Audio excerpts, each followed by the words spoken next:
you so much. It's always weird feeling to speak in English in own country, but those are the rules of the game, so I will play by them. Without much introduction, because we have only 10 minutes, I invite you to walk with me through the problem of algorithms, which I'm sure it's not the first time that you consider this problem. I'm sure I'm not speaking here to audience that never heard of this term, but still, before we go deeper into the very essence of the thing today, so the data ownership and the problem of controlling them, let me do a very quick check whether we are all here on the same page regarding what algorithms are and in what sense they shape our reality, because they do. So really, if you just look at the definition, it's a set of mathematical instructions or rules that, especially if given to a computer, will help to calculate an answer to a problem. This is something that we are used to having in maths, obviously. We can also do this when we bake cake. That's also sort of algorithm. We can use algorithms naturally when we produce cars or manufacture goods and we design a process.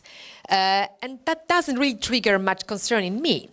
But what really happens when we try to apply the same mathematical in its essence, or statistical, if you like, logic to human? I think that's where things around algorithms become problematic, and that's where the issue of data ownership and also ownership of the algorithms themselves gets different meaning, so to say, or different weight.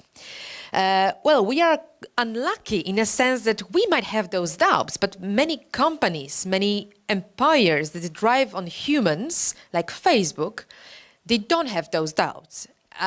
I'm sure you've seen Facebook once or twice, but if you haven't, this is a space where users, human beings, are given a specific job. Their job is to click on content so that other users see targeted content because somebody else from their community or network clicked enough for them to get the best choice. And with the amount of content we have online, and on Facebook as well, that task became nearly impossible for humans because they're flooded with content.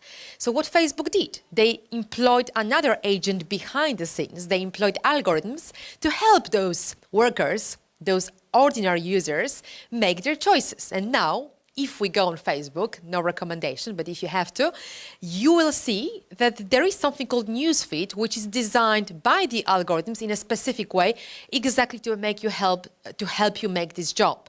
So increase clickability by other people. And if you ask about the logic of those algorithms that for many people shape the worldview, shape what they know about politics, what they know about weather, what they know about health, you will not get an answer. You might see maybe 10 basic criteria, like the network of your friends, but you will never see the full list, which comes up to, I think, thousands of criteria that are known only by the neural networks working behind the scenes. Still, people, and I dare to say we, tend to believe them, even if we don't understand them. And if you see this in many other contexts, of course, I started with Facebook Empire because it's the most striking use of algorithms in the human field. But obviously, Google PageRank was there first. And we all know that it can be very useful by giving very relevant results. We all might get frustrated when we try something else and it doesn't give exactly that relevant results. But the power behind it and the lack of transparency is extremely problematic. You might not know who is behind that picture, but this is an artistic piece designed to, is a metaphor of stock exchange. Stock markets being the places where algorithms have a lot to say.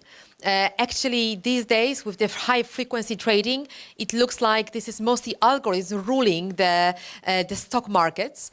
And that comes from the talk by Kevin Slavin, which I highly recommend to everybody interested in algorithms as such. He explains how they really deeply shape our world using a lot of stock market metaphors. And reminding us that algorithms can get things very wrong. And one of those most fun examples Kevin Slavin gives, is the one from Amazon. Again, another place where we kind of got familiarized with the existence of algorithms around us. They create the market, they create the pricing, which should be reasonable. But there is at least one example that Kevin Slavin has, where a book that should cost $10 costed $1.7 million. It's all due to algorithmic mistake. Of course, nobody bought the book, so nothing really happened.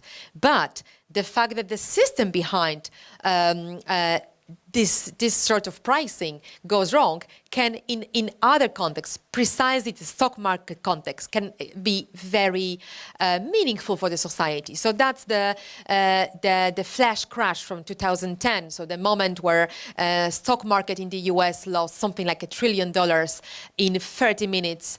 5 years later, people who tried to analyze this, investigators who tried to analyze what really happened on the stock market on that day, they attributed partly that failure to a person that was manipulating, specific person who was trying to manipulate algorithms. But really what possibly happened, I think until today it's debatable, is that two algorithms kind of got into a clash and amplified the effect that trader wanted. So people paid with real money for their failures. Why I'm bringing this? Only as a context, really, to make my point that those algorithms become more and more powerful, and each of us can experience this when we try to get credit scoring. That's another human. Coming back to humans, that's another field where we humans operate. We take things seriously. We go to the bank, we say, hey, can you give me a loan? And we hear, no, you are not worthy, not credit worthy, or your scoring is not good enough. How those scorings come into reality? Well, increasingly, again, because of algorithms behind them. It's not exactly that the bank, especially not in the US. In Europe, we still have those traditional bankers that do. But in 5 years' time, we might not have that much luck. They will not look at your credit history so much as they will look at other symptoms, maybe your online behavior, maybe your credibility in another space, your online profile that is transmitted into this credit score. So again, we might sacrifice or experience real also economic loss as a result of a decision made about us by an algorithm. And here, that brings me to my key point today. So obviously, I think we all would agree on that. We do need a right to at least algorithmic transparency. So some kind of conversation about how those mechanisms work. And the typical response to this claim that we've been making as lawyers, human rights lawyers, digital rights lawyers for years, is trade protection, trade secrets. It's saying, no, nobody who designs algorithms will reveal them because they are specifically the most guarded trade secret, right? Google PageRank, Facebook newsfeed, stock markets, if they reveal them, they say, others will come and game them, like it happened on the stock market. Well, clearly, this is a good point, but this gaming happens anyway. And what if this gaming happens against us and we are gamed by the very actors who designed them? Isn't that a problem too? So I don't have a good solution for this, for reconciling both sides of this conversation, but certainly the answer that there are trade secrets working against us here, and we cannot get transparency just because somebody will use it against us again, it's not a good argument for me. I think we need to find a balance. And here comes one idea from European Union, from the European regulator, who has designed new data protection regulation, already mentioned by one of the speakers today.